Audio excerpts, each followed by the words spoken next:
지난 19일 열린 방송통신위원장의 인사청문회. 2008년 PD수첩의 광우병 보도, 이게 타당했느냐라는 질문이 나왔습니다. 상당히 민감한 질문이죠. 하지만 이효성 후보자는 망설임 없이 그 보도는 정당했다고 생각한다. 답을 해서 화제가 됐습니다. 이 장면 보면서 아마 많은 분들이 이분을 떠올리셨을 거예요. 바로 광우병 보도 제작진에 대한 기소를 거부하면서 결국은 사표를 쓴 검사, 일명 PD수첩 검사로 알려진 임수빈 전 검사입니다. 검찰권 남용에 반대하면서 사표 냈고요. 최근에는 책을 한 권 펴냈는데 제목이 검사는 문관이다. 검사는 문관이다. 이런 책을 냈습니다. 하고 싶은 얘기가 많아 보이죠? 만나보겠습니다. 임수빈 전 서울지검 검사 연결을 해보죠. 임수빈 변호사님, 안녕하세요. 네, 안녕하세요. 임수빈입니다. 어떻게 지내시나 했더니 책을 내셨어요. 제목이 검사는 문관이다. 요 어떤 내용인지 굉장히 궁금해지는데 이야기 하기 전에 네네. 최근에 다시 회자가 되고 있는 이 PD수첩 얘기부터 좀 해볼게요. 2008년. 네. 그 PD수첩 그 민감한 수사가 임 검사님한테 배당됐을 때 그때는 기분이 어떠셨어요? 제가 과학자도 아니긴 하지만 그래도 광우병에 대해서 대한민국에서 가장 공정하고 객관적인 그 실체에 대해서 실체를 파악해서 국민들한테 알려드려야 되겠다 하는 생각 갖고 처음에 일을 시작을 했습니다. 그렇게 해보니 실체가 어떻던가요? 광우병, 미국에서 광우병이 있는 건 맞고요.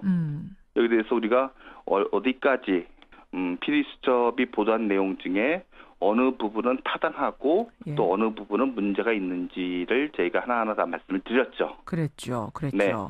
그런데 위에서는 이 정도면은 기소를 해야 된다. 그 PD수첩 PD들라고 얘기를 했는데 임수빈 검사는 난 이건 기소할 수 없는 거라고 본다라고 하면서 끝까지 버티다 결국 사표를 내셨단 말입니다. 위에서 사실 상명하복 조직이기 때문에 하라면 해야 되는 게 검찰이란 조직인데 끝까지 소신을 지켜야겠다고 생각을 하신 거예요?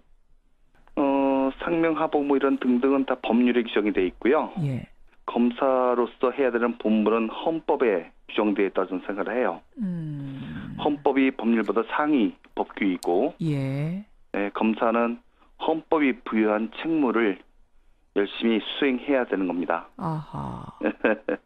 그런 의미에서 내가 볼 때는 언론의 자유가 더 중요하다. 이 정도 수준을 기소할 수 있는 수준이 아니다라고 내가 판단 내렸는데 상명하복이라고 해서 무조건 기소할 수는 없다라고 판단을 내리신 거군요. 하여간 어떤 상황에 이르게 되면요. 검사로서의 제 관운이 다 했구나 하는 느낌이 들고요. 그랬을 때 우리 애들한테 떳떳하고 당당한 아빠로 남고 싶다는 생각이 들었고 그러면 조용히 사표를 쓰고 마는 거죠. 아이들에게 부끄럽지 않은 아빠가 되기 위해서 사표를 내셨어요. 그러고는 법학전문대학원에 가서 법을 더 공부하셨네요? 네, 그렇습니다. 왜 다시 공부를 해야겠다 생각하셨어요? 법을. 아니, 부장검사까지 지내던 분이. 법에 대한 어떤 갈증 같은 게 좀 있으셨어요? 현장에서 계속 뛰다 보니까? 공부하고 싶다는. 젊은 사람들하고 같이 공부를 하고 싶고 학문에 대해서 토론을 하고 싶고 하는. 그래서 실력은 없지만 나도 한번 써볼까 해서 써가지고 또 운 좋게 이렇게 학위까지 받게 됐습니다. 공부에 대한 갈증, 법에 대한 갈증, 학문에 대한 갈증으로 다시 법학전문대학원에 들어가서 박사학위 논문을 쓰셨는데 그 제목이 제가 아까 말씀드린 검사는 문관이다. 네.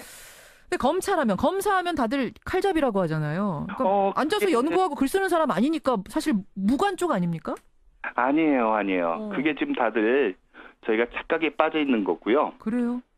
검사를 칼잡이로 보거나 또는 검사님들 스스로 나는 칼잡이야라고 생각하는 데에서부터 검찰권이 제대로 행사되지 않는 출발점이 되고 있다고 저는 생각을 합니다. 거기서부터가 비극의 시작입니까? 네.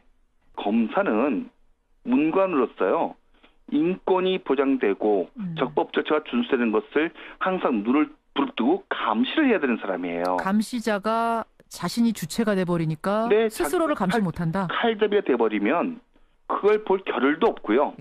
볼 생각도 없어지죠. 자기 본분이 뭔지를 다시 한번 생각을 하자는 겁니다. 이제는 개혁은 선택이 아니라 필수가 아닌가 하는 그런 생각이 들었습니다. 그래서 개혁은 필수. 네. 사실은 요사이 이제 제일 많이 나오는 얘기가 개혁 필요하다 지금 말씀하신 것처럼 개혁은 이제 더 이상 미룰 수 없는 단계까지 왔다. 검찰 개혁. 네네. 그 대안으로 공수처 설치, 네. 검경 수사권 조정 두 가지가 네네. 나옵니다. 네네. 우선 공수처 설치, 공직자 비리수사처를 따로 두자. 따로 둬서 검찰을 감시 감독하도록 하자. 네. 어떻게 생각하세요? 저는 공수처 설치에 대해서는 찬성하는 입장입니다. 찬성. 지금 이제 검사님들이 검찰권 남용을 하는 여러 가지 이유 중에 하나는 검찰을 건드릴 기관이 없다라고 하는 일종의 자만심이 있을지 몰라요. 누가 우리를 건드리게, 누가 우리를 수사하냐? 누가 우리를 네. 감시하냐? 그런데 이제 공수처 같은 게 생겨서 예. 검찰도 수사 대상이 될 수 있다 하는 인식이 박히게 되면 아하. 검사님들이 스스로 조심할 겁니다. 공사 생활에 있어서. 옥상옥이 아니냐라는 지적이 항상 공수처 얘기 나올 때마다 반론으로 나오거든요. 옥상옥 부분은 저는 이런 예를 들고 싶어요. 예. 헌법재판소와 법원 조직. 헌법재판소도 옥상옥이냐? 그건 아니거든요. 아니죠. 지금 공수처도 검찰이 옥상옥이라 할 게 아니라 또 검찰과 공수처 사이에 건강한 긴장 관계가 형성된다면 예. 또 비리가 줄어들게 될 것이고요. 공직자들이 더 좋아지는 거죠. 그러면 검경 수사권 문제는 어떻게 생각하세요? 그러니까 검찰이 지금 수사권, 구속권 다 독점하고 있는 거, 요걸 좀 경찰한테 나눠주자는 건데. 우리 앵커님 더 잘 아시지만 검찰 하게 되면 특수부도 있고 형사부도 있잖아요. 그렇죠. 근데 특수부 쪽이 너무 비대해졌어요. 따라서 특수부를 좀 축소시킬 필요가 있고요. 예. 또 경찰의 수사권은 좀 더 많은 부분에 있어서 독자성을 확보해 줄 필요가 있다고 봐요. 예. 다만 이게 검찰 수사권을 아예 폐지를 할 것이냐? 예. 이건 좀 다른 차원이라고 봅니다. 아하. 왜냐하면 그동안 수사권을 갖고 있던 걸 갑자기 폐지시킨다는 거는 또 다른 부작용이 나올 수 있거든요. 그러니까 직접 수사 기능은 좀 더 줄이고 예. 경찰의 수사권은 좀 더 독자성을 좀 더 넓게 보장해주는 그런 방향으로 점차적으로 나가는 게 맞지 않나 하는 생각을 합니다. 어제 이제 문재인 대통령이 문무일 검찰총장 임명장 수여를 했습니다. 네네. 근데 문 신임 검찰총장은 인사청문회에서 공수처 신설 문제, 또 검경 수사권 조정 문제 모두 다 유보적인 입장을 냈어요. 더 논의가 필요하다. 그러니까 찬성이란 말을 전혀 하지 않았거든요. 네네. 그래서 문 총장의 개혁 의지가 좀 약한 거 아니냐 이런 우려들도 나옵니다. 어떻게 보셨어요?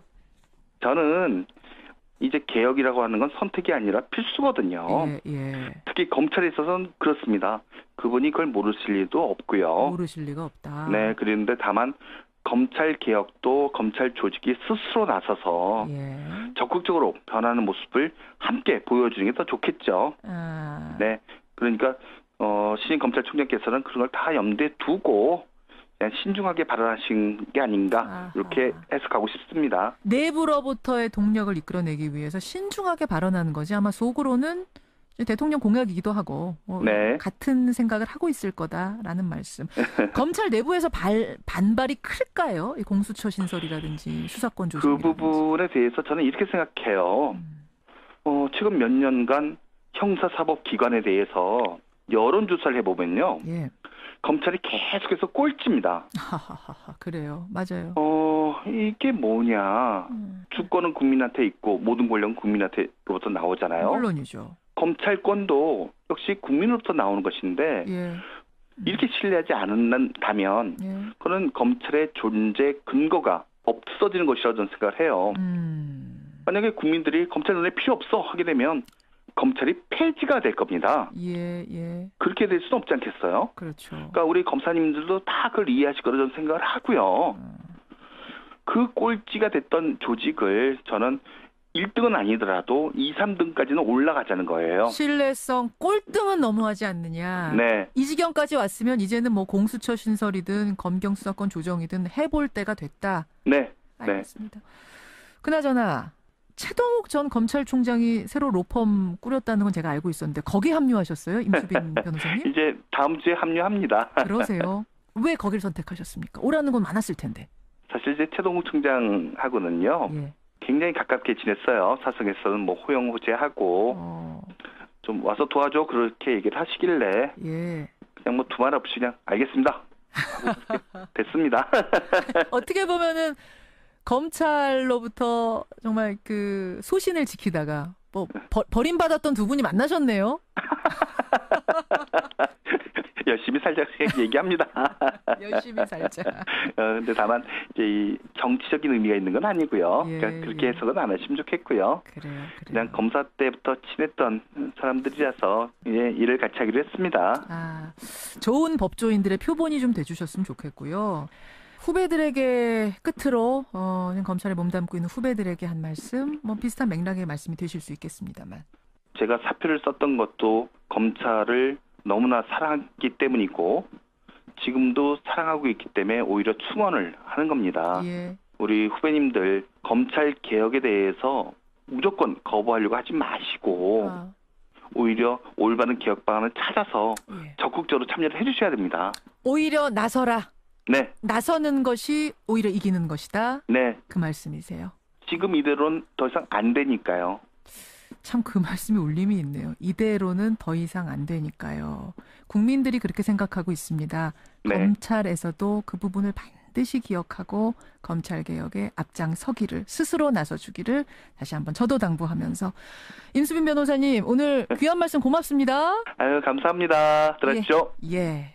PD수첩의 검사로 잘 알려진 분이죠. 이제는 변호사가 됐습니다. 임수빈 전 서울지검 검사였습니다.